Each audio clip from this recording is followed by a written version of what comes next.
welcome to the Unshadowed Thought Podcast with James Hall. This is the series I'm going to call Working Past It, and it's dedicated to the people that have reached out to me in good faith to try to get through this injury and a host of other injuries in an effort to live a life that is a little bit more rewarding and is just in a better place. I want to thank the people that have reached out to me and dedicate this set to them.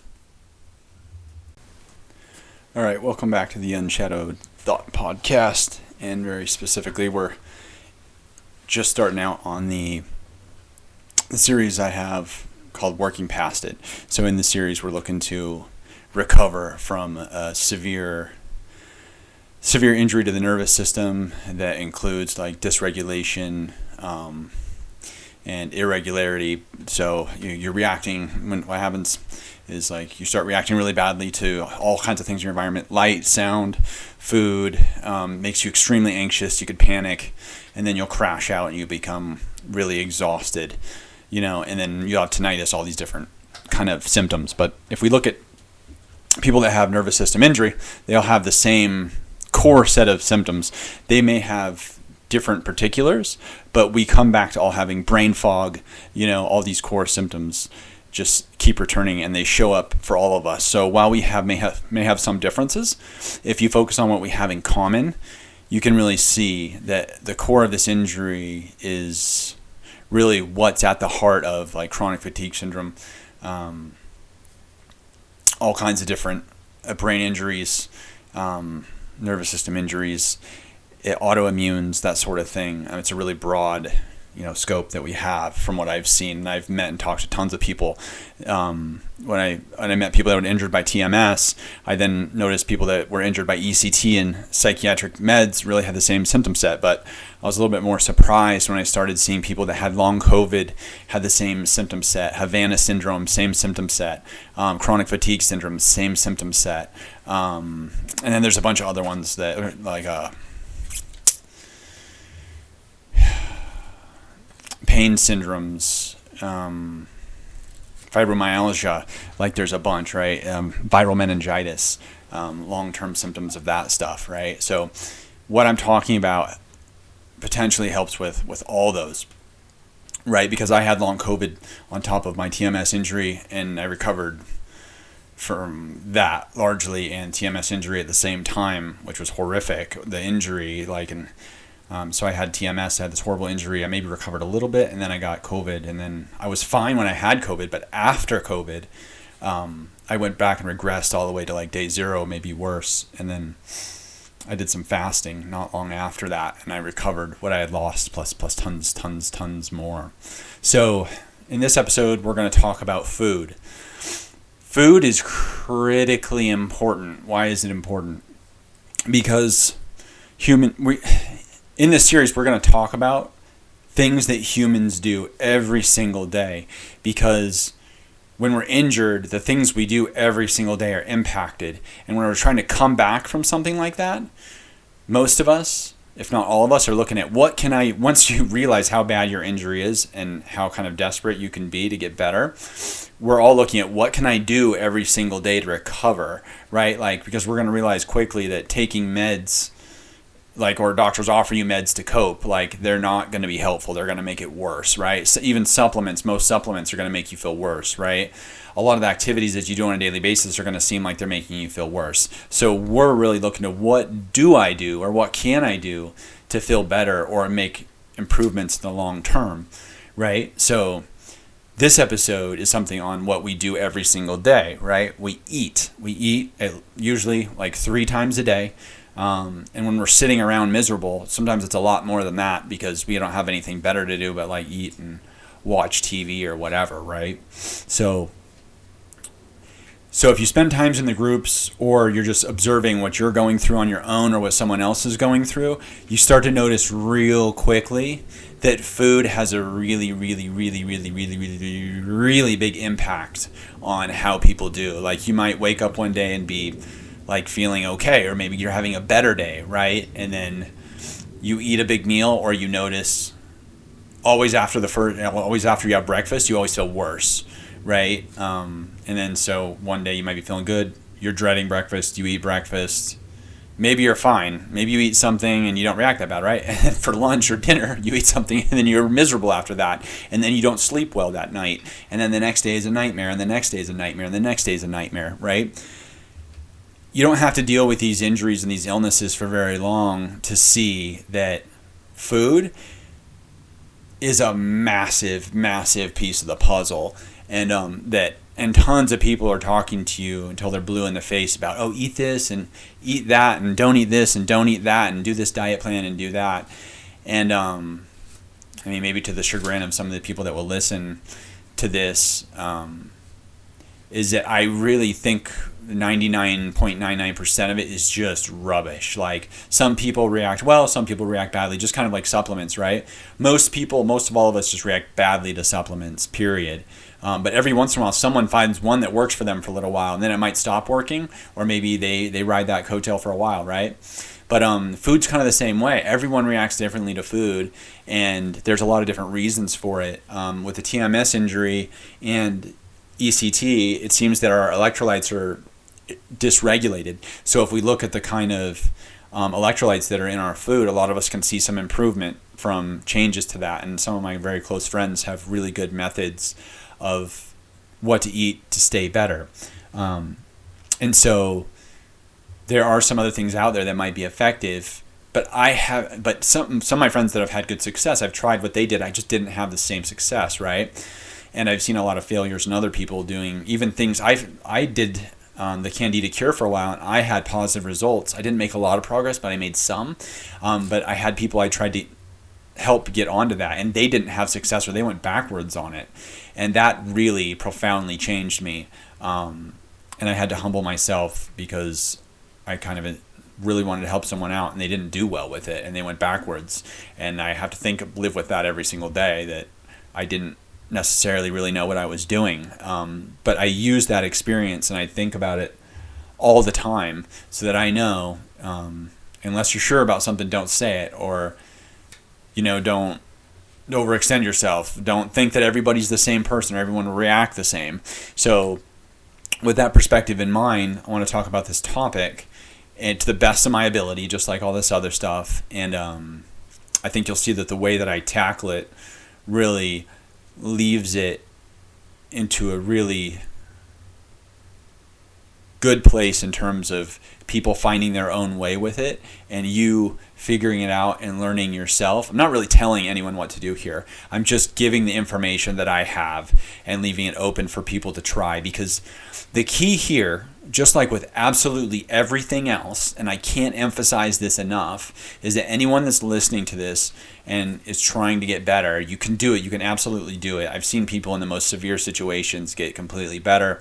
I myself was in an extremely severe situation, and I'm massive improvements to where, I'm happy. Like, I do things, I go along with my life. It's just nothing like I had constant suicidal ideation before, because I was so miserable and I was in so much pain on a daily basis.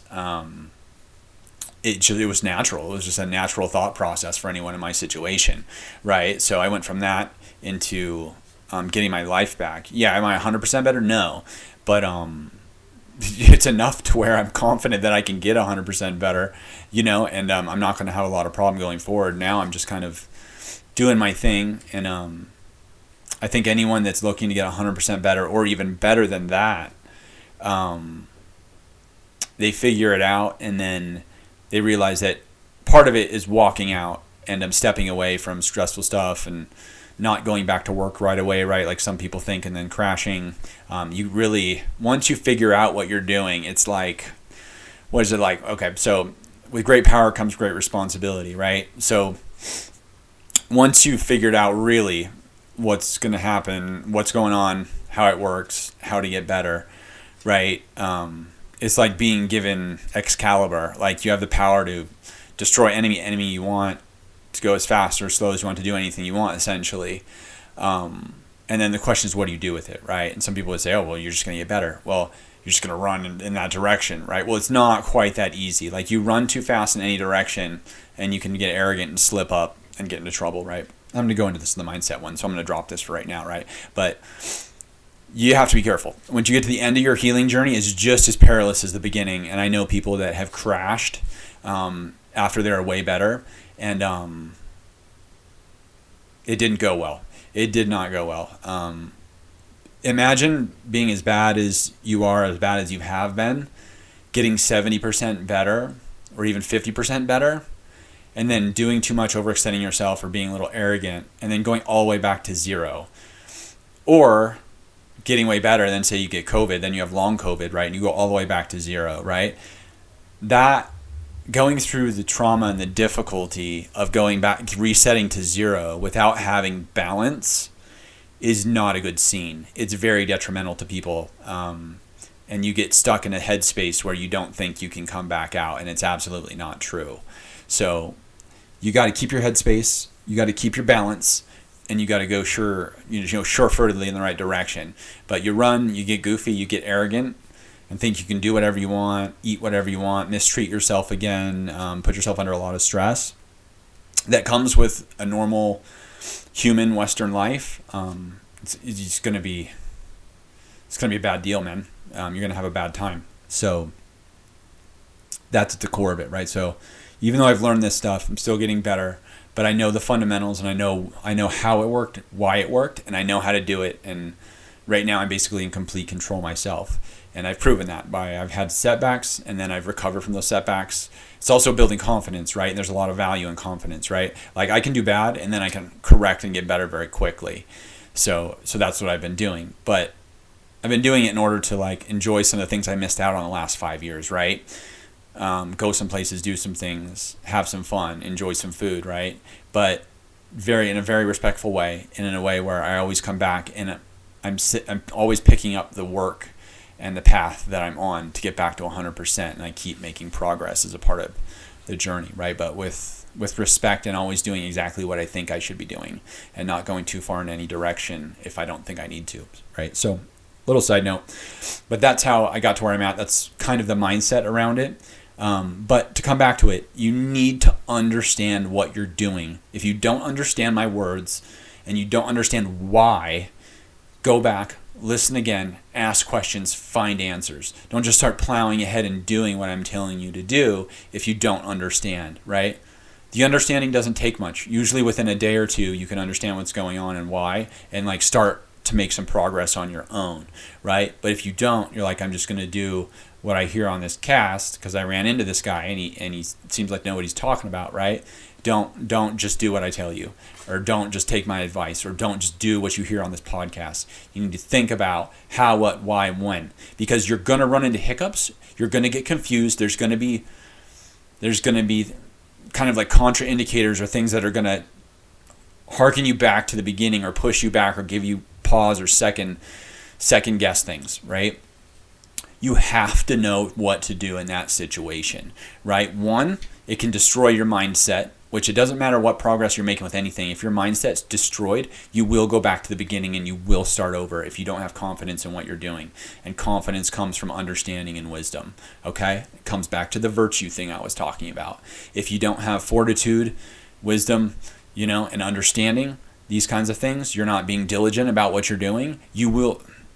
I hope you succeed anyways, okay? I'm not going to say you will not succeed, but it will be extremely difficult for you to succeed, and I've yet to see anyone do it without understanding and a little bit of patience and fortitude, right, and wisdom, and listening to their gut, right? This is all what it's about, right? So you're going to need to work on kind of your virtues to get through, and that needs to focus on understanding. You can't follow your gut if you don't know what you're doing. When you go into a doctor's office, they're like, here, take these pills, and you walk away, they're not knowing, just believing you're going to be better in a few days, right? Can't do that. That's not what this is. If you want that, go to a doctor's office and see where you land. Okay? It's not my thing, man. I'm not into it. This is about learning, gaining the knowledge for yourself, and then having the power for the rest of your life of that understanding so that you can make decisions, you can affect your own health and your own healing, and you can go wherever you need to go in confidence, right? You don't need to rely on anyone else to be in good health. You can take care of it yourself. And not only can you take care of it yourself and be 100%, you can be 110, 120% if you want. You can go way beyond anywhere you were previously in your life in terms of your cognition, your thinking ability, and your bodily ability to handle illness, to get strong and to be healthy and to feel good. Okay, so that's what I've discovered along the way. Not just how to get better, but how to thrive and how to have control for myself and understanding and have my own autonomy around all of it, not rely on doctors anymore. So that being said, you need to understand my words. You need to understand functionally how this stuff works, right? Before you start doing it. And it doesn't have to be with the intellectual mind. It can be with your spiritual self. Your spiritual self will have an understanding. You'll have a gut feeling, and you can start stepping forward. That's what I'm talking about, okay? So here we go.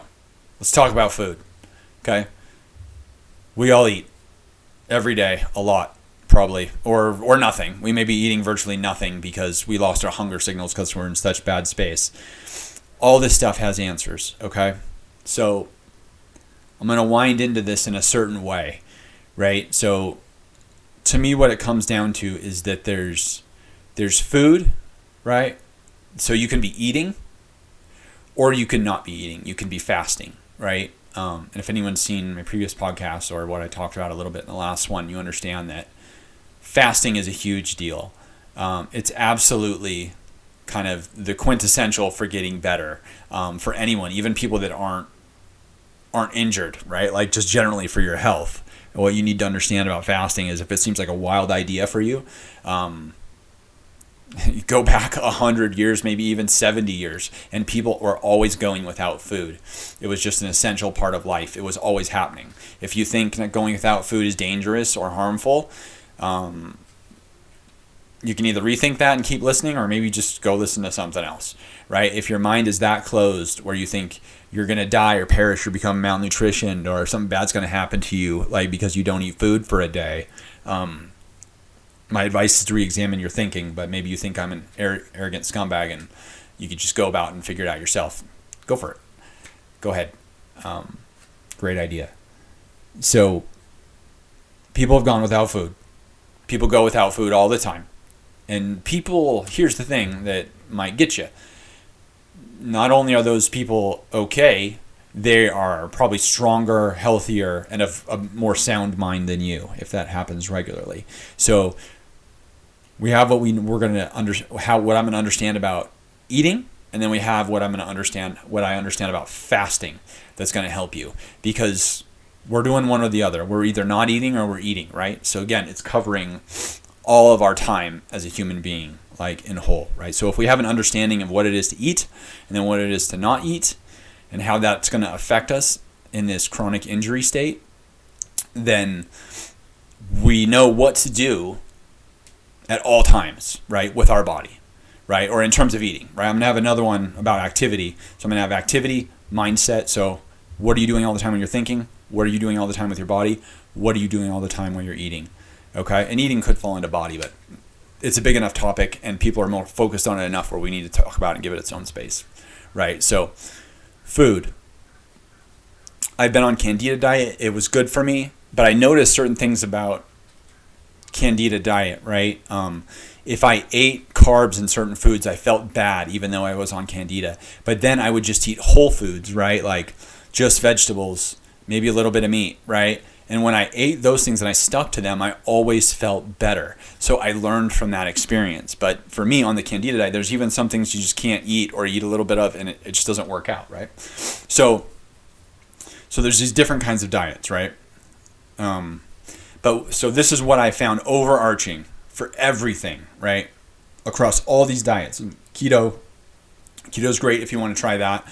I know a lot of people that have had a lot of success with keto, but I don't ascribe to it, and I'm not concerned about it, and you're going to see why by the end of this, because I think I've found something beyond keto, and I think keto fits into my puzzle, so it's just a piece in the greater puzzle of what I've found. If I couldn't be any more arrogant about it, but that's honestly how I feel about it.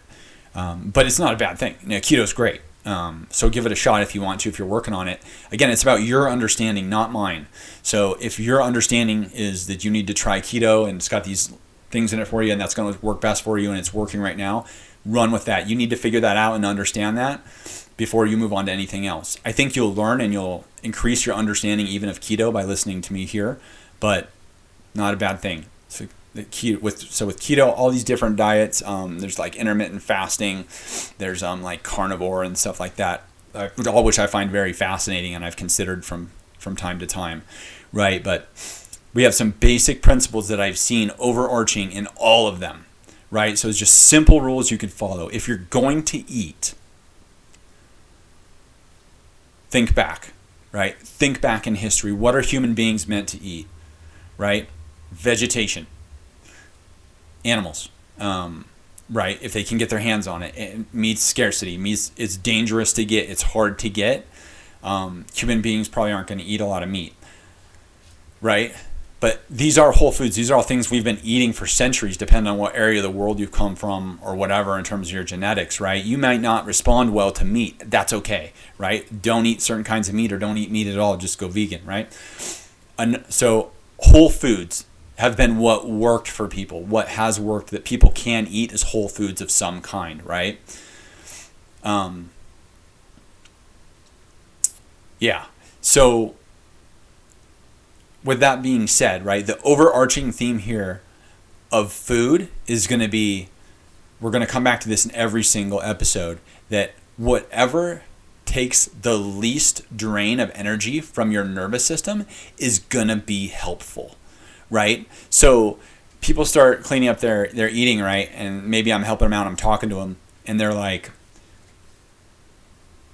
hey, I eat carbs and I don't feel good, right? Like I start to feel drained or I get super wired. Like you have this dysregulation when you're eating carbs. It's like, okay, let's step back. What's going on with carbs? Like people say they generate sugar in the bloodstream. I'm sure that's true, right? But I can't prove that. Again, out with the scientific thinking. Go away. I don't need you. You show me on a test that carbs turn into sugar in the bloodstream. That's not helpful to me, right? It may be an intellectual reason for something, but I can't see the sugar forming in my bloodstream, so I don't need it. The only thing I need to know is that I don't feel well when I eat carbs, right? Why? Okay. You can tell that it's a denser, more complex food, right? When you eat it, you can tell. You can eat it. You feel differently when you eat it. You feel kind of bogged down, and then you might feel wired after. You're going to have these different things. Carbs, physically, you can see they're a more dense food, right? It's a certain kind of reason that you can understand behind it in physicality and reality, right? Things that are carbs are heavier, dense foods. They're more complex. Higher complexity means higher difficulty and more energy on digestion. That's going to drain your nervous system and probably dysregulate you, right? Just like caffeine is going to amp you up and sugar is going to amp you up, but then after an amp is going to come a crash. And if you get amped too high with a dysregulated nervous system, you're not just going to feel super energetic all day like a normal person. You're going to feel like you want to jump out a window, okay? We don't want that, right? So now, we're going to pass, right, on carbs, right? If you can eat like... Okay, so this is the overarching theme. Let me take a step back here. Overarching theme is whatever drains the nervous system the least. So carbs are an example of that, right? So if you are eating, go back to what we've always eaten. Eat whole foods, natural foods. And then from there, you're going to kind of have this idea of an elimination diet, right? So not all of us can handle everything being in a sensitized state, in a dysregulated state. I will tell you that if you gain the understanding that I have and you fast and you do a few things, you will be able to handle food perfectly fine and all kinds of stuff perfectly fine in a little bit of time. But if you're just listening to it now, say you're in an extreme state and you're not ready to fast yet, or you're not ready to do these different things, you're just starting off, but you're going to eat in 5 minutes from now, can all the processed food, right? It's hard to process. Your body's hard to process. Food is hard to process, right? It's very hard for your body to break down. It's unnatural, right? Only eat things that look natural, right? Veg, fruit, meat, right? And amongst those things, pay attention to what you're reacting badly to and stay away from those things that you react badly to and just narrow it down to what's good, right? But if you can't see it and it doesn't look natural, in all my experience across all these different diets and all the people I've known, if it doesn't look natural, your body's not going to handle it very well. It may handle it a little bit okay, or maybe for a little bit, but it's always going to come back to bite you. That there will be this overload, that it will create a problem downstream from everything that I've seen, right? If that's not you, fine, go do it, whatever. I'm not telling you to do this. I'm telling you this is what I've learned.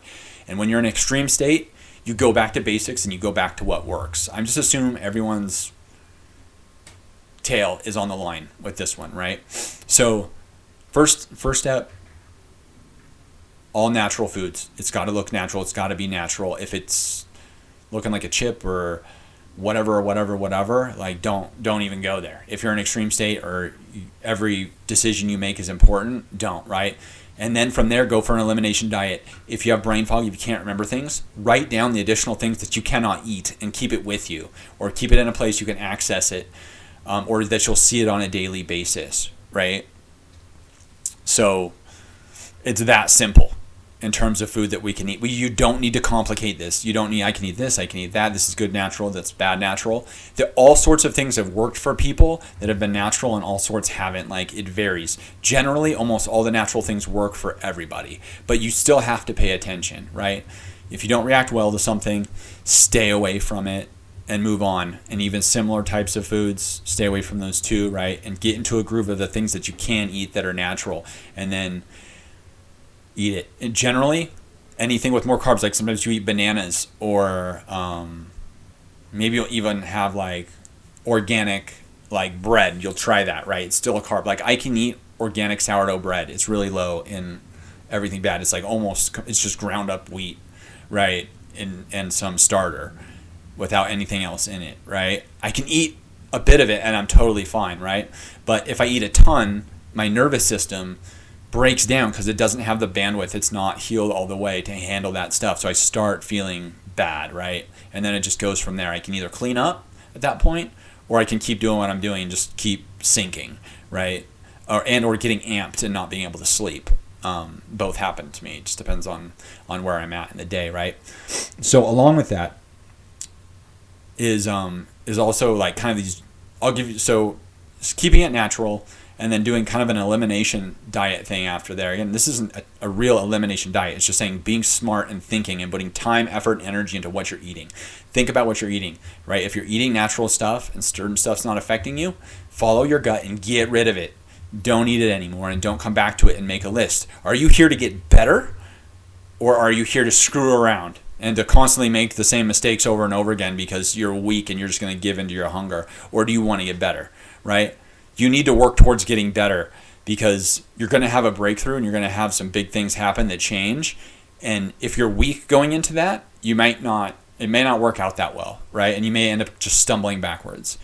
But the strength that you gain now from making the decisions and having the fortitude to do the right thing when you need to do it, that's what will get you through that breakthrough and come out strong on the other side of that breakthrough. So you have a little bit of virtue. So when it comes time to start making mistakes because someone's eating a birthday cake or whatever, and you're like, man, my gut's telling me not to do this right now, but you cave just because maybe you just don't want to look like a weirdo anymore, then yeah, you know what? You might have a setback. Depending on where you're at in your journey, you may not. You may, right? That's all stuff that falls on your shoulders. I cannot take responsibility for that, and I won't, right? This is about you understanding and making your own decisions. I'm not a crutch for you. And I couldn't be, even if I wanted to. Doctors pretend they're crutches for you, but they're not. They do. When you get screwed, they just go, oh, sorry. Or if you're lucky to even get an apology, you're not even going to get that, right? Like, they're going to give you potentially lethal medications, and then be like, oh man, it's a side effect. I guess it was listed on the label. I've never seen this before, right? But then after your 15 minutes is up, they're like, get out of my office. Yeah. Or you go check into the ER. That sounds like fun. Or maybe the psych ward. That sounds like even more fun. So that being said, stick to the natural stuff. I'm reiterating this over and over again because it's essential. And over the last 5 years, I've made mistake after mistake after mistake trying to step outside of it, but I always come back to the same things. And it took me a while to figure out exactly what the core stuff was, but this is it, right? So natural stuff, elimination diet, like this is what you can eat when you're eating, right? To take it a step further, okay, to give you an idea of kind of what we're designed to eat and what we're not designed to eat, I'm going to give you some ideas of some novel ideas that I've come across that I really, really like, okay? True North, a fasting clinic, has this idea of SOS, no salt, no oil, no sugar, okay? This was a novel idea. I had in the 4 years before I came across this, I never heard anyone saying this exact combination, because people always have like these healthy oils, right? And then like salt's usually an okay thing, right? It's all natural. It's just salt, right? But think about it. Salt has never been readily available to us. Sugar has never been readily available to us. Oil has in some extent, but it's still processed. It's still created. It's always been in very limited quantity in prehistory and early history, right? It was extremely expensive and it was rare, right? And it's pressed out of something. So it's occurring naturally, but it's occurring naturally in very small amounts. That being said, oil is in everything that we eat. Sugar and salt is too, right? So we are overexposed to these things that are not natural to us. So we don't need them. Get rid of them. Get them out. That being said, do I do that? No. Sometimes I have oil. Sometimes I have salt. When I'm eating well, I avoid every single little bit of sugar that I can. Generally, I have absolutely zero, aside from what's naturally occurring in natural foods, like fruit. And some people can't handle fruit because of the sugar initially. I can handle fruit just fine, which is interesting, right? If I have a piece of cake with 30 grams of sugar in it or something, I'll freak out and I'll go through the roof, right? I'll be like super amped the rest of the night. If I have an orange or a banana with 40, 50 grams of sugar in it, I'll be totally fine. No issues, right? What's the difference? The sugar binds to the fiber. It digests differently. It's natural.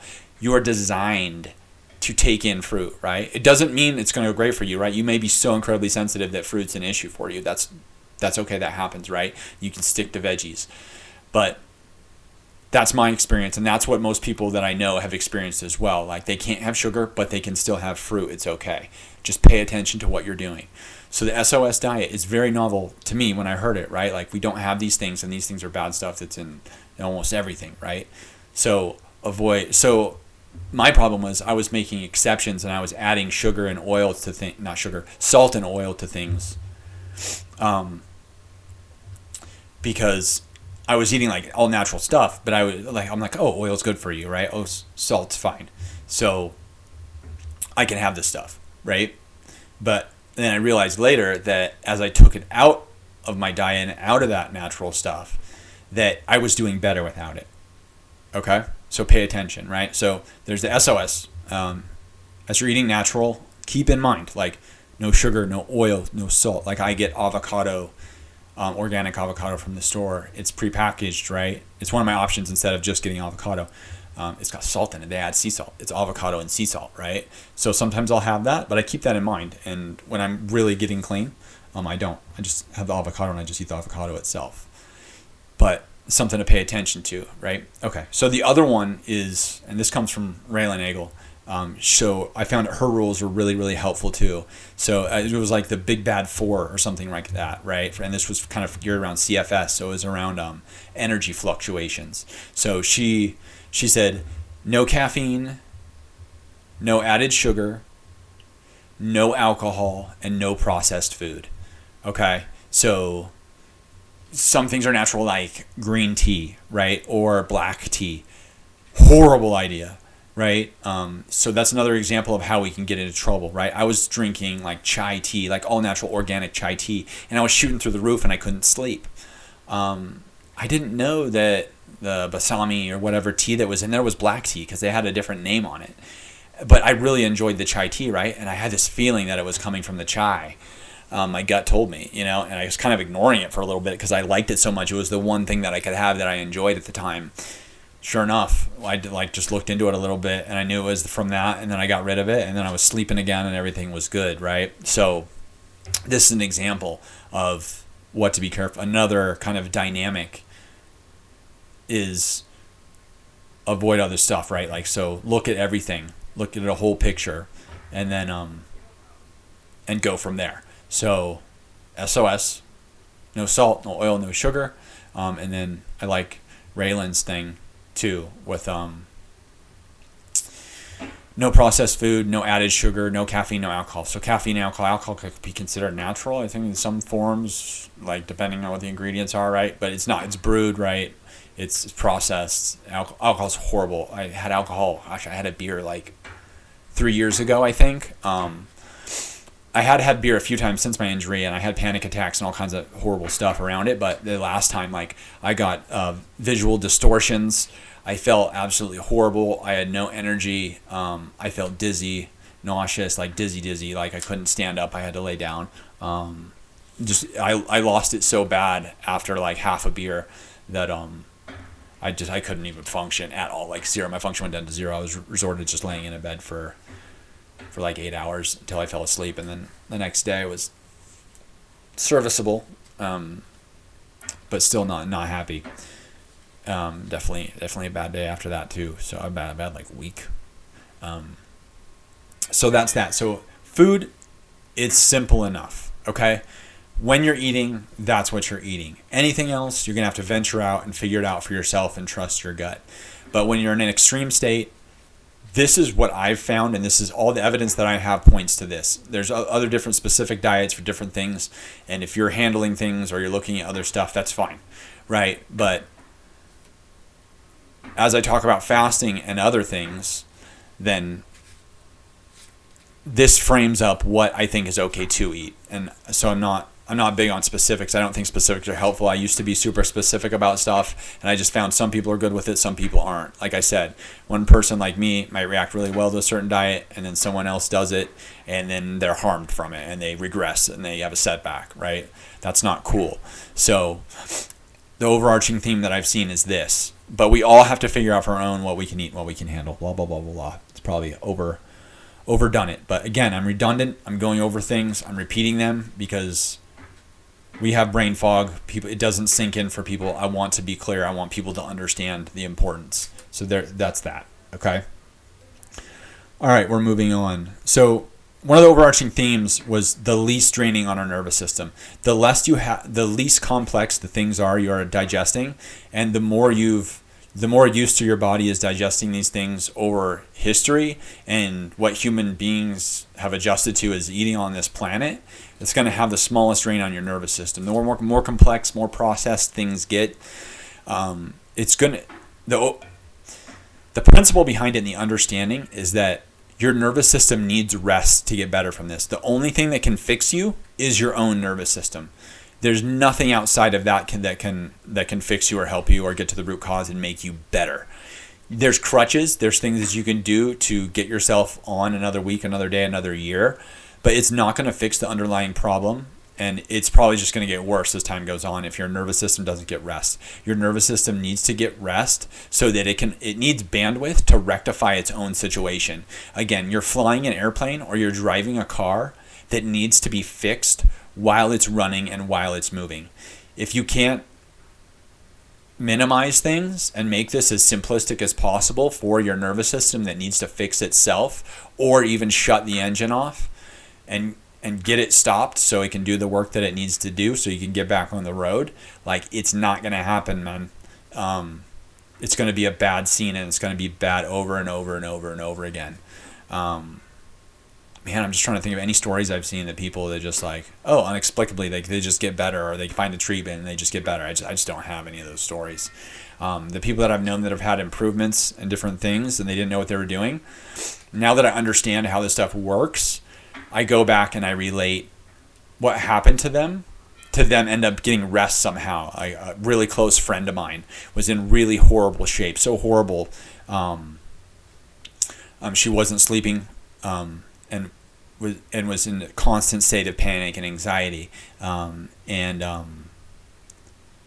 just constantly running super high, and she's just completely spent. But she was in fight or flight, constant, just shaking. And anxious out of her mind. Her heart gave out. She had a heart attack in what was her 20s, right? Because of TMS, transcranial magnetic stimulation, and she lost it all. She was in a coma for, I think it was like 3 days, and this is the story that was relayed to me by her family. She was in a coma for 3 days, and when she woke up, she couldn't talk or move. She had to go through rehab for all that stuff. And then I knew what was happening. I was keeping in touch with her family. And after a few months, her family told me that she was doing well and that she kind of had recovered from her injury, right? And that she was fine. I don't think she was fine. I think I was getting the sweet end of the story. I don't think it was completely true, but I knew she was significantly better from where she was. Otherwise, I would be getting a different story because things would be going very differently because she was in a very severe state. And I didn't understand that for the longest time. But as I started working through this stuff, like fasting and the mindset stuff and all the stuff that I'm going to go over with you, I realized that when she had that heart attack and she went into a coma, and then she was essentially in the hospital not doing anything, including not eating. She had an IV, right, for months, and then all of a sudden she's okay. She had that incident gave her nervous system the opportunity to rectify itself and at least make a lot of progress, and to fix what was going on. That's the frame. That's how I see it now. And that's not the only story. I have several other stories of people that did certain things and they were just out of commission, right? And then when they came back, they just had big improvement, right? They may have had a setback after that, but you can see, once you understand, then you can see the patterns, you can see what's happening, you can see the same, line of inquiry, or the same, the commonalities between these things that actually work, that are actually the evidence of people getting better, right? And then once you know like what's going on, then you can tell for yourself, and it's like the world's kind of opened up to you. I see these principles in every single person that I meet dealing with a different set of problems. A lot of them are fine and are working, 8 hours a day or more, and they have struggles, and I can see exactly where they're stemming from most of the time, because the nervous system governs everything. It has an impact on everything. So it's kind of cool in that respect, but that's why I'm giving these talks as well. This is, hopefully my friends and family listen to this, along with so many people in the community that I meet. I'm able to hand this on to them so that they can understand, not so they can do what I'm saying, it's just so they can understand and see the same things that I see.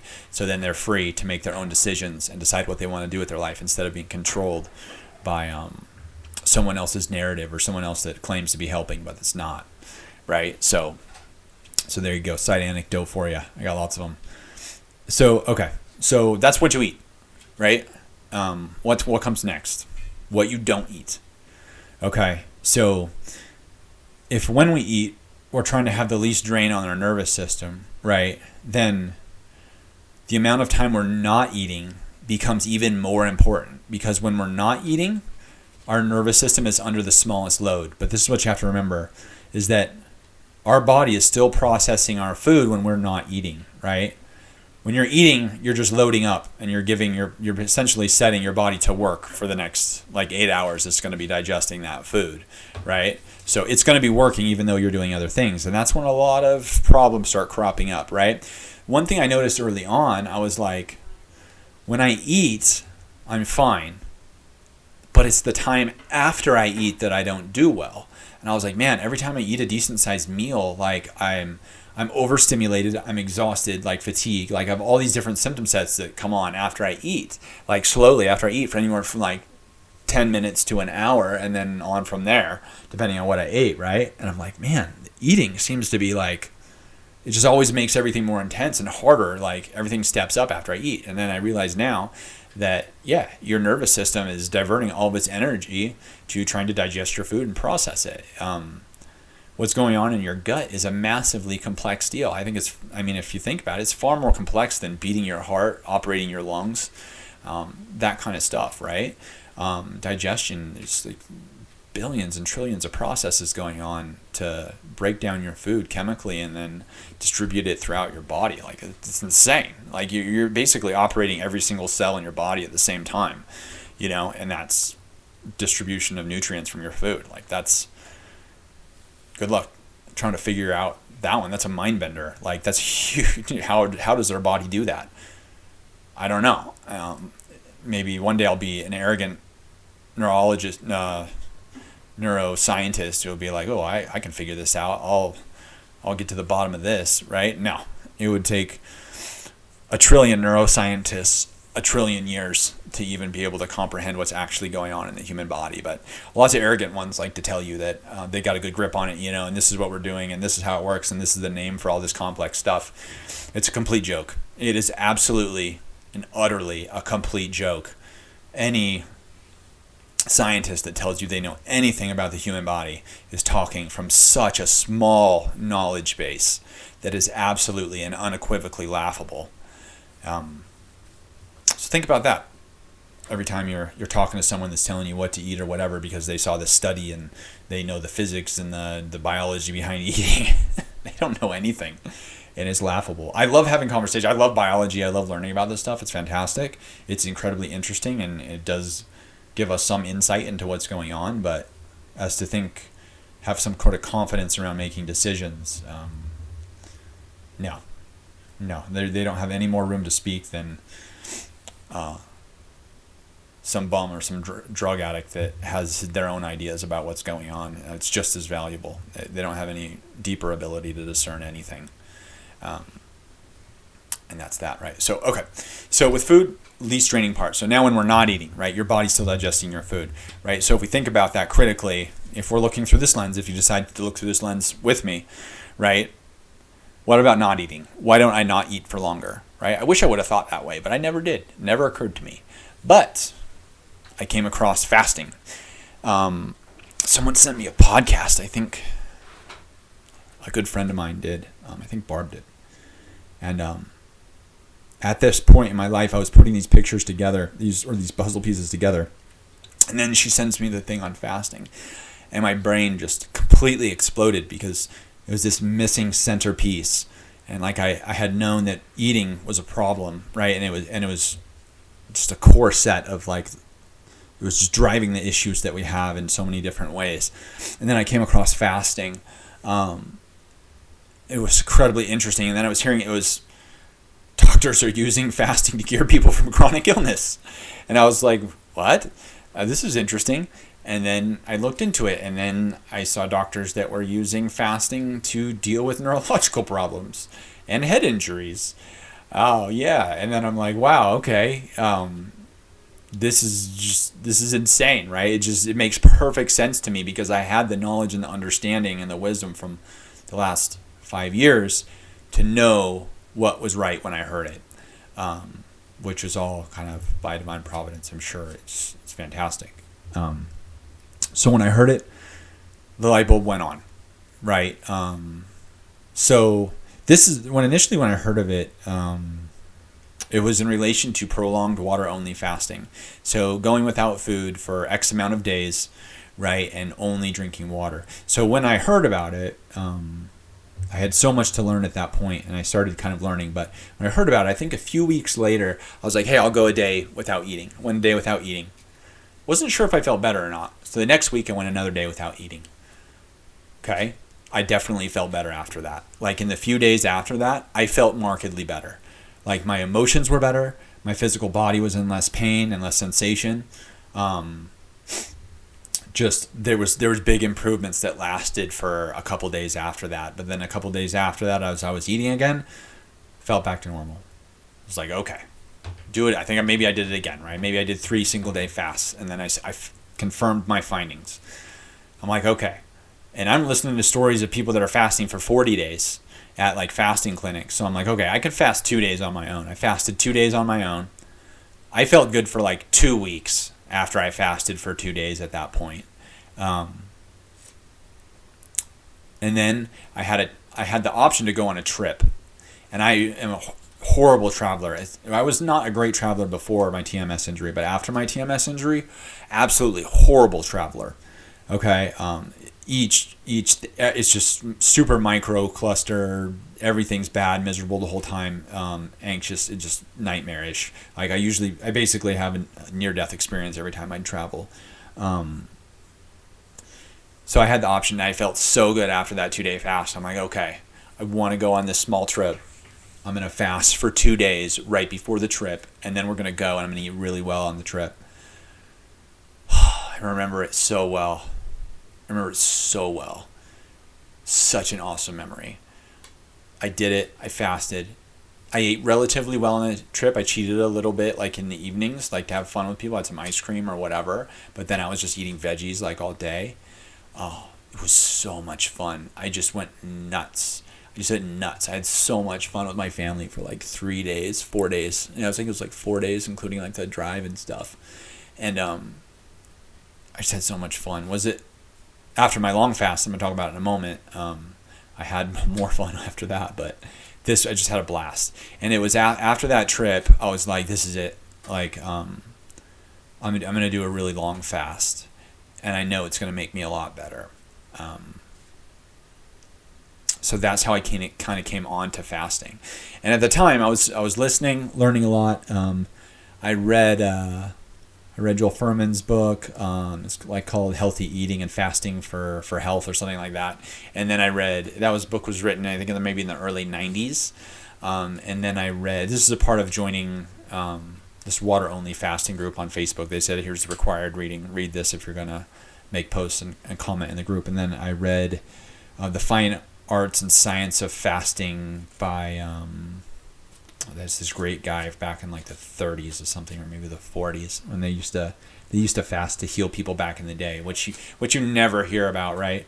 Like, no one shares those kind of details that in recent history there used to be fasting clinics and doctors that would heal people when there wasn't medicine to heal people, right? And people would recover like all the time from chronic illness and injury and other kinds of illnesses and injuries, right?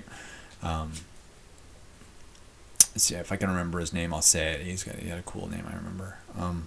But I read this other book, altogether like 1,000 pages of stuff, and the books were really cool because I would just go to a chapter in the index, and because I wasn't just going to read the whole book. It's just not that easy for me. But I would pick a chapter that looked interesting, and I would just read it kind of page by page, and it was so interesting, and there's so much good content in there that was just blowing my freaking mind that I just kept with it and just jumped from chapter to chapter between these books. And basically, as I came up with questions about certain things about fasting, I would find a chapter on the same topic, and I would just burn through it, right? Like refeeding, getting ready for the fast, what you feel on a fast, the crises that happen on a fast, all the different things. Can I get hurt on a fast? Can I die from a fast? All these different things like were in there, and I just could not stop reading about it. It was so amazing to me.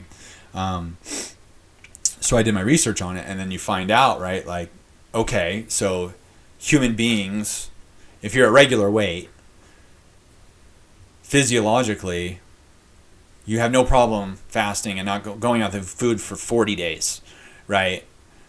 And when you learn that, our sense of reality changes and shifts, right? So if you're thinking about doing a few days a week on a fast, it's not a thing, right? It's not difficult. Like, and if you think back to prehistory and stuff, they went without food every week for sure. Like, there's no way they went a week without having food the whole week. It just wasn't a thing, right? Like, you're always hunting and searching probably for food, right? Right, it started to make perfect sense. And then when we're talking about going through a famine or a prolonged period without food, you're talking about going a month or a week, maybe a couple weeks, right? And you realize that the human body has no problem doing that. Even if you're underweight, the body has no problem doing that, right? I'll tell you about what I did in a moment here.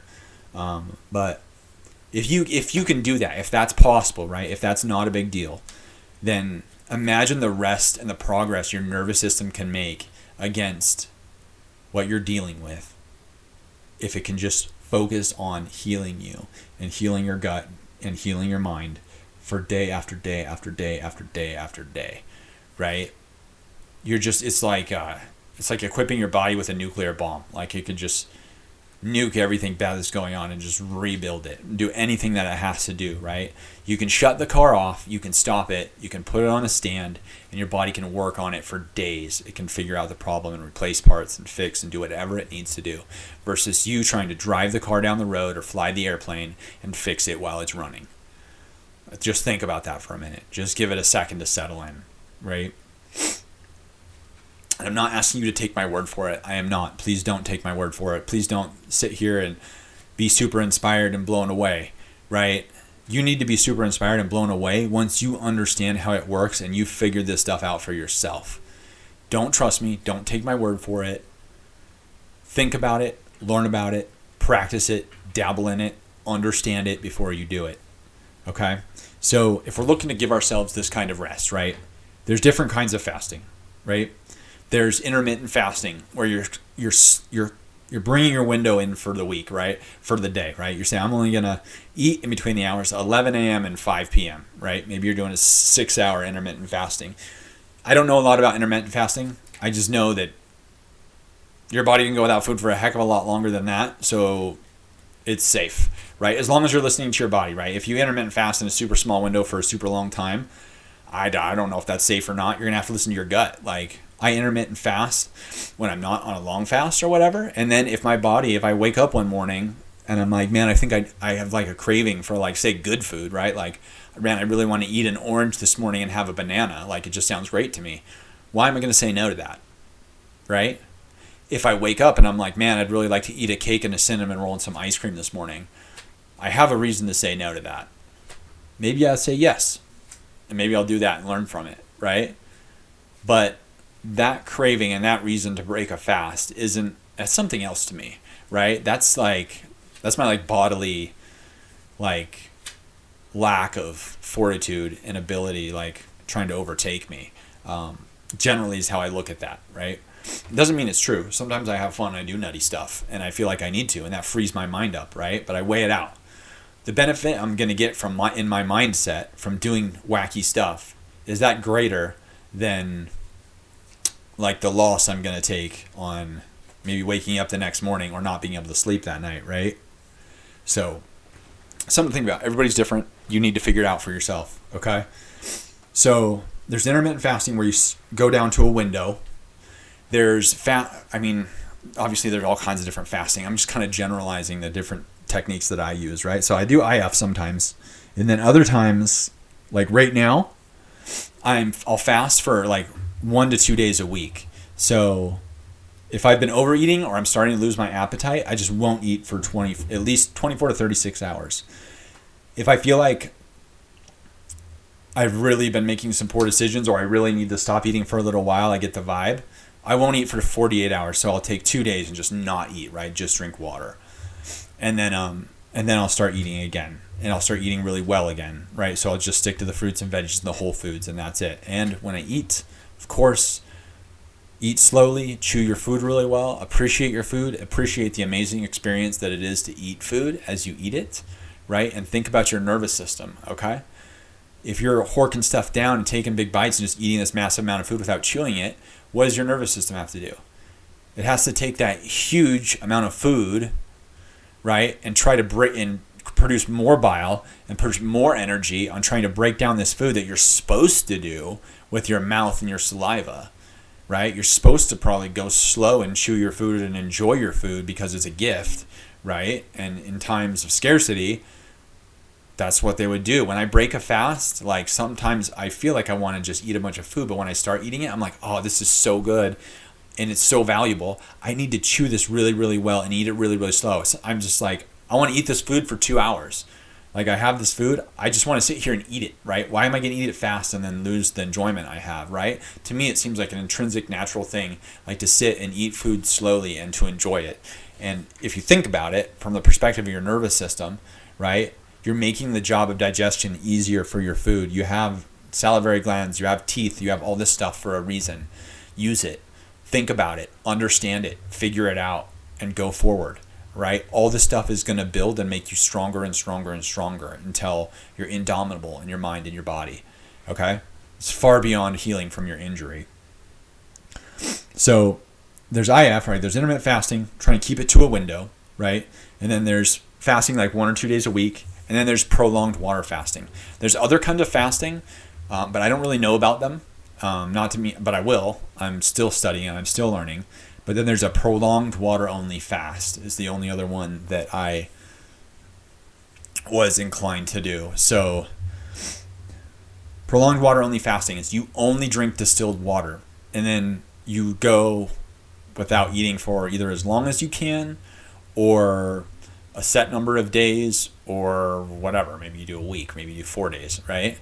But my longest one was 23 days. I did an 11-day not too long ago, right? And It's massively healing. I made huge progress on both the 23-day and the 11-day. It transforms your mind and your body. I spoke a lot about these things in my previous podcast. So if you want to know about the details of how to do it and what you benefit from it, you can go back and listen to that, because I'll just be talking for hours about it. But the fact is, in my experience and in tons of other people that I've met and talked to and that I've read about, your nervous system has this natural cadence, right? You sleep, then you eat, you have activity, all these things, right? They have a cadence, they have a rhythm. And with chronic injury, you get dysregulated, you lose that cadence, everything's out of whack, you have extreme reactions to everything, you have extreme energy, and then you have extreme lack of energy. You're extremely nervous, you're panicking, and then you're exhausted and depressed, right? Like, think about this as a lack of cadence is what some of the core theme is through that stuff, right? When you go without food and then you start eating again, you are bringing your body into a cadence again. You're seizing a cadence, you're stopping it, and then you're restarting it. Kind of like an AED machine when you're having a heart attack. It stops your heart and then it restarts it, right? So you are breathing cadence back into your body. And this is what I didn't understand, is that you're also breathing cadence back into your mind and your thought process, okay? I expected physiological healing in my fast. What I didn't understand is that longer fasts, they heal your mind as well. And you see that there really is no difference between your mind and your body. They're the same thing, okay? And we try to we separate them with our language, but they don't deserve to be separated. They're the same thing, right? So on this fast, my body was healed, but my mind healed at the same time. And after like 1 or 2 days on the fast, you'll realize that your mind space is entirely different. And that's your nervous system shutting off and working on itself. It stops ruminating on things. It stops having excessive energy for thoughts. It shuts off your thought process, which is awesome. That's what the drugs are trying to do. The drugs are trying to stifle your thought process and cut it off so that you can just be without your thoughts and your feelings for a while. But that chemical answer is actually killing you. It's not giving you an answer or healing you or anything. So fasting is our natural way of resetting that cadence of your mind. And for people that are listening and for paying attention and are paying attention, you'll realize that that was one of the most incredible and profound things that I've ever learned in my entire life. You think about the mental illness epidemic, all these problems we're having, all this over-intellectualization, all this lack of virtue and us stealing from each other, treating each other horribly, just being horrible humans. Essentially, this stuff comes from a lack of cadence. It comes from a lack of understanding. It comes from a lack of appreciation for having nothing, right? You take all these scumbags and all the leaders of the world or whatever, you lock them in a room, take away their food, and just give them water, keep them in there for 20, 30 days, 40 days, okay? Have them come out and then see what they have to say. I'm not thinking of it in a torturous way, right? Some way you could get to them to consent to actually do it. They would come out a completely different human being, right? And then you say, oh, well, yeah, of course they would. They haven't eaten for that long. No, this is a thing. You might not get it at this point, is that they'll regain whatever cadence they've lost in their life to trauma, to bad eating, to whatever, right? And that cadence will be restored. They can bring it back out of balance again, right? And they probably will. They'd probably just go back to their whatever, right? And start participating in all the dumb stuff that they did before. And at first it would feel horrible, but after a little while they'll get over that and they'll become scumbags again, right? Yay for them, right? But some of them may choose not to. You may choose not to, right? You may choose to be like, okay, this is a gift. I've got to reset on everything.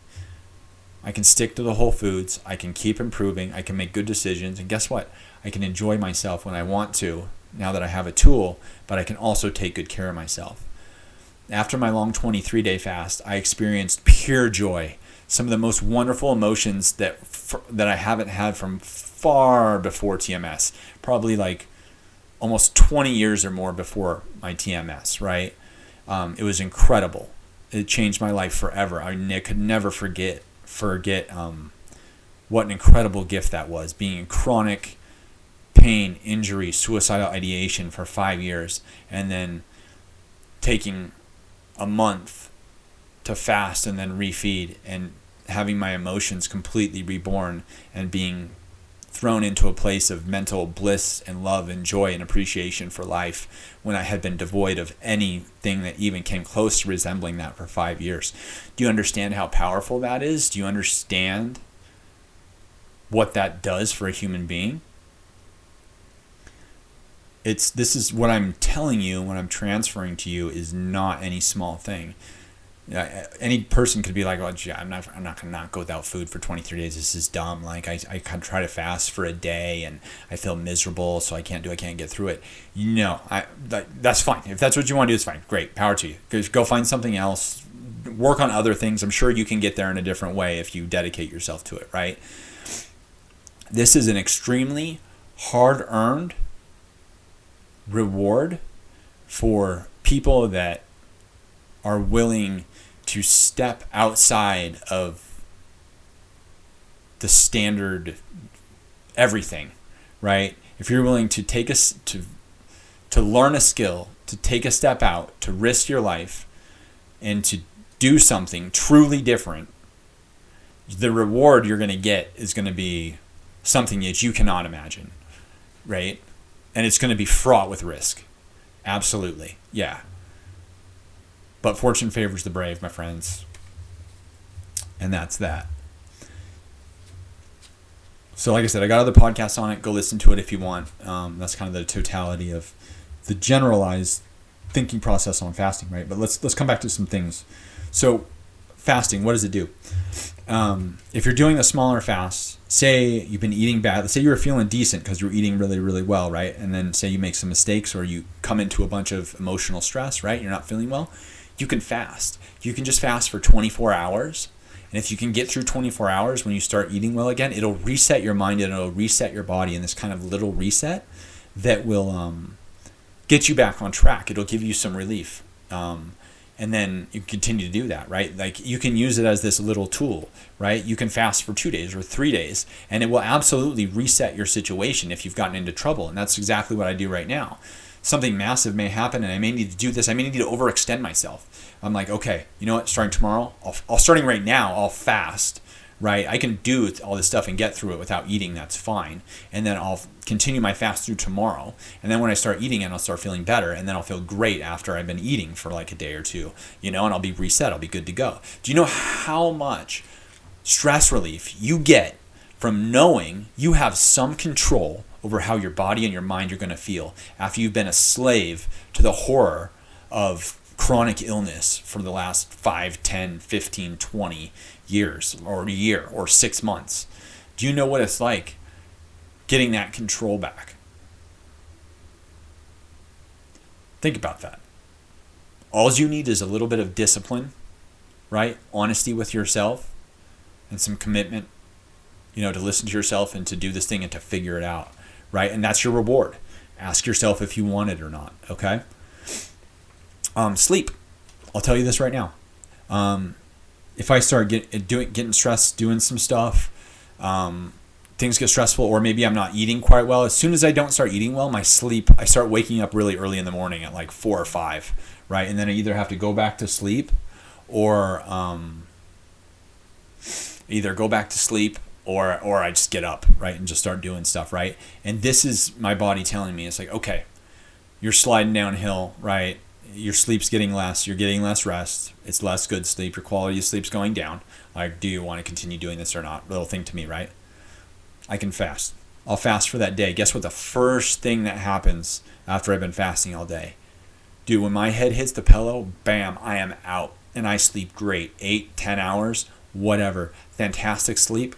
I dream. I wake up feeling great and like rested.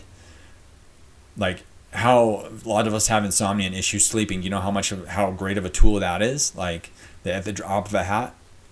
I'll go over sleep, I think, in the mindset series on how to handle insomnia and different stuff like that without fasting.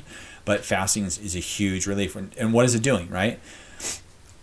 So if you're gonna fast, right, or if you're gonna do anything, right, intermittent fasting, consider that, okay? to me, the core principle behind intermittent fasting is that you don't eat like 4 hours before bed. Even if you can manage to do that, even if you eat in the morning but you don't eat 4 hours before bed, and you do that every single night, you'll probably have a lot of improvement that will start right away. And why is that? That's because at night, your mind and your nervous system is supposed to be repairing itself. It's not supposed to be digesting food, okay? When your stomach is full, you are not getting recovery sleep, which means the recovered sleep, all that means is that your nervous system has the bandwidth to go in and rectify itself and to clean the brain and do all the stuff that it does, right? That's restorative sleep, okay? Well, the primary reason it doesn't do that is because your stomach is full, right? And it's putting all of its energy towards digestion instead of rectifying itself. Of course, there's other causes like sleep apnea and different things, right? But if you fast and you eat well, like those problems will actually rectify and go away as well. My sleep, huge improvement, right? My breathing improved when I was fasting, right? Everything, all my pain, all my stuff started to diminish, if not resolve entirely when I was fasting. And so now if I fast for a short period, I'll start to get rectified. Like, I'll give you a good example. I've had seasonal allergies, right?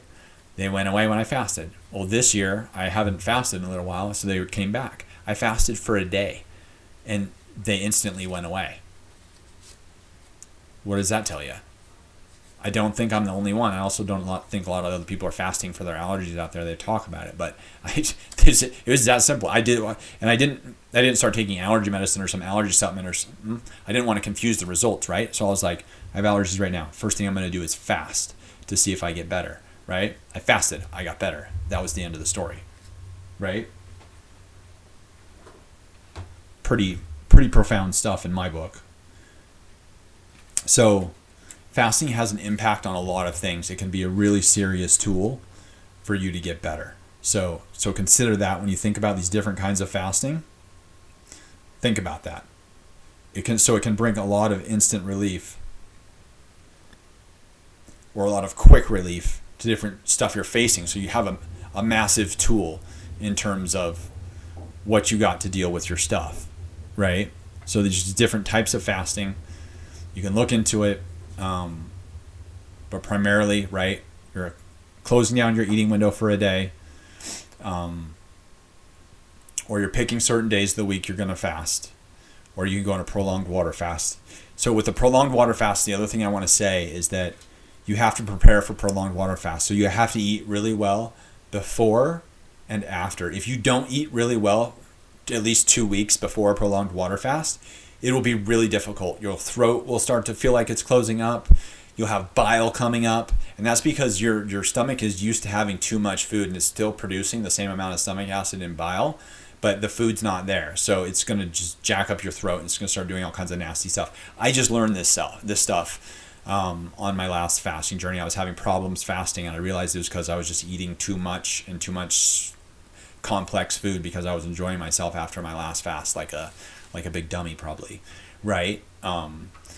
But there's certain things you have to observe when you fast as well to do it well. A friend of mine told me, which is one of the things I had an epiphany about. They said, I heard it, like I was telling her about fasting, and she said, she had a grade school teacher or something that was teaching them, like, if someone's in a shipwreck, and now they don't have any food and they're starving, who's gonna handle it better? The overweight person or the skinny person?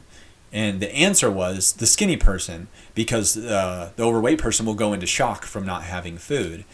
And in my experience, it's interesting because people that are overweight can actually fast for much longer than people that are less weight, right? But that's not the only factor. There's a mental factor, and people can go into shock if they're not relaxing when they're going through a long fast, right? So if you're panicking because you don't have food, it's not conducive to fasting. You have to be relaxed when you're fasting, right? But the other factor is the initial part of the fast may be difficult because you're used to having large quantities of food and your body is expecting that, right? So it's not ready for the large amount of food. So I actually, I think Alan Goldhammer said, if I remember right, not to do fasts before you do a longer fast. Well, I found the opposite to be true.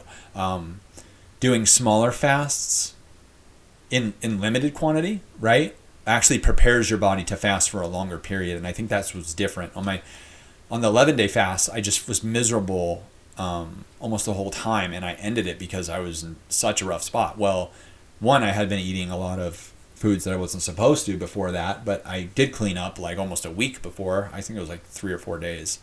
But also, so I wasn't eating the right food, but I also hadn't done any fasts before that fast. I actually had gone a long time without fasting before I did that one.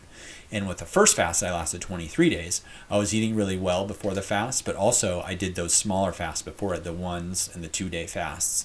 So my body handled it a lot better. It was just geared towards that. So there's these factors and these things you have to consider when you do it. You have to learn really well. I mean, they're supposed to be medically supervised if you do a long one. I didn't do that for mine, but I did have a doctor I was in contact with that was familiar with fasting that agreed to kind of like supervise. So I kind of had a fallback plan and someone I was in communication with, because you have to relax on the fast, and if you start panicking or get scared and it's a long one, it's going to be really counterproductive, and you really don't want that, right? There are a lot of considerations, but I talk about these on the other podcasts as well. But this is enough to get you started. There's lots of information on it out there, and again, you have to understand it for yourself. I'm not going to give you every single step through this stuff, even though I kind of do on my other podcasts and stuff. But again, think about the overarching principle here. The overarching principle is giving your nervous system rest. If you're giving your nervous system rest, you are getting better. It may not feel like it in a certain moment or not, but if you're doing it for a couple weeks, right, and then you look back on how you're doing since those last couple weeks, you're going to see progress. And if you're not, there's probably something you got to figure out. But I've seen that consistently across people and across myself. You're going to see progress. Like it's going to be that pronounced. In the 5 years previous to fasting, I would look back months at a time and be like, I guess I feel a little better. Some of my family would be like, yeah, you're a little bit better. It's hard to tell over months, if not years, right? With this kind of stuff, you're going to see results in like a week, 2 weeks, like definitive result. You're going to be able to tell. Okay. That's all I got for right now on that. So the other thing about fasting, as kind of an additional point to consider it, is that in the books that I read and the stuff that I listened to and saw and all this stuff that I compiled and reviewed on it, is that the consistent message I heard from the people that had supervised a lot of fasts were that once you do a prolonged water-only fast, when you're done with the fast, you're going to feel a certain way and be a simple way. You're going to have a lot of improvement, right? But there'll be some things that maybe you didn't improve as much as you wanted to on. There's a lot of delayed progress that happens. Like for my cognition, it was just bad when I came off the fast. There was a lot going on. I was under a lot of stress with the fast. Even though I was relaxing and trying to not be stressed, there was just a certain amount of stress that came along with it. And as I was eating again and refeeding, I was scared to refeed, and it brought up some fear and some different things, right? So it took a while before I saw the cognitive improvements from my fast, and it's still happening. I'm still noticing improvements with my cognition, okay? So there are certain aspects of it that you will continue to see your health improve as time goes on. Like imagine your nervous system, say it has 10% bandwidth on a chronic injury, right?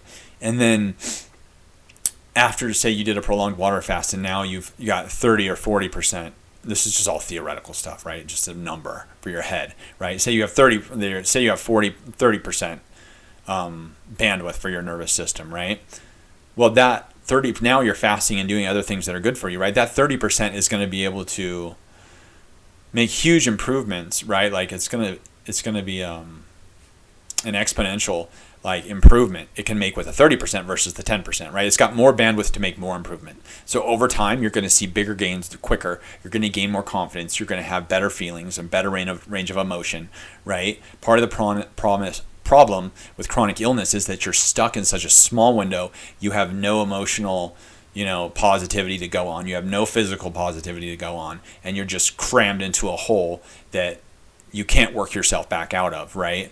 And it's just like a self-fulfilling prophecy, the hardship of it, right? Well, the opposite is also true. Once you get your legs back under you and you know what you're doing and you know why you're doing it and you can reliably have positive results, your whole life is going to change, right? And it's going to be quick. And there's going to be some hardships in your thinking around feeling well so quick, right? I had some of that, right? Because some things weren't improving and other things were. So I had a lot of conflict and I was upset about that, and I kind of bounced around about it. But over time, it continued, all this stuff, everything continued to improve as I took care of myself, right? So that's something I want to tell you. It's a real thing. That aspect is absolutely real. And so we're going to talk about mindset on another episode, but mindset is important with everything, and it's important with food too. You have to think about the way you think about food. You have to understand how you're looking at your food and why, right? And what you have to do is you have to have some plasticity and relax around food, because even if you're eating good food, but you're super stressed out about what you're eating because so-and-so and Jimmy John and Jilly Jill told you that this kind of food is bad for your condition, and then you're eating it and you're expecting a bad result, you're probably going to have stress and a bad result. You can't let your mindset interfere with what you're eating. So you have to at least work towards having an open mind towards food and relaxing about your food. Like if you eat crap and you have a crappy result, don't be stressed about it. Don't, right? Because the additional stress is just going to harm you. If you decide to come off the rails or off the wagon or whatever and have some fun and eat some junk, make sure you have no regrets and don't care, and embrace what happens and learn from it, and know that you're going to improve based on that information and that experience. Don't think, oh, I made a bad decision, I got to live with this, it's going to be horrible. Do not clam up and go into that bad space with food, okay? Enjoy it. Have fun. Have your life back. Make mistakes. Do awesome stuff. Don't defeat yourself, okay? Think about how you think about food, okay? And you can start changing that today, even before you've done all this stuff, right? You can lay the groundwork for your fast, or for your intermittent fasting, or the change in the food that you eat, or fasting a couple days a week. You can lay the groundwork for it now before you've done it, okay? Do that. It'll be helpful. It'll pay dividends, okay? So that's what I know. I know a lot about eating. That's all the helpful information I have about eating at this moment.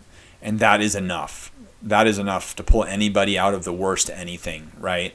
If they take this and they start trying to understand it and learn from it and grow from it, it's all we've ever needed. It's all we've ever had. Imagine you were born in another time and place where you didn't have access to the internet and all this information, and you had to figure it out on yourself. And you had food scarcities and famines, and you were only able to farm your own food, right? Do you think you'd just be a wreck and you'd just die and everything would suck? No, right? That's not how human beings propagated life throughout the ages. You know, that's not what your ancestors did. They thrived and they survived. Like, don't believe this narrative about the primitive man and history and all the hardship and the death and all the rubbish, right? That's it's a history book story, right? History is full of wonderful things and not so wonderful things, right? If we just focus on the bad and what we're told, we're just believing lies, right? It's not balanced, it's not even, it's not the full picture. So think about that as you go forward. If you've listened to this whole thing, gold star for you. Super freaking impressed. If we've been talking and I told you to listen to this first and you listened to the whole thing, awesome. Okay. Really proud of you. Super cool. If you have this knowledge base and then you still have questions, if you have questions you need to listen to it again. If you want to reach out to me, go ahead. But this is a lot of information, and it's kind of a fundamental understanding for knowing how I got to where I am and where you're at and where you're going if you're engaging me in the community or whatever else. So think about that. Thanks for listening. I hope you're having a good night. Hang in there above all else. And I hope the wheels are starting to turn in your head. So take it easy.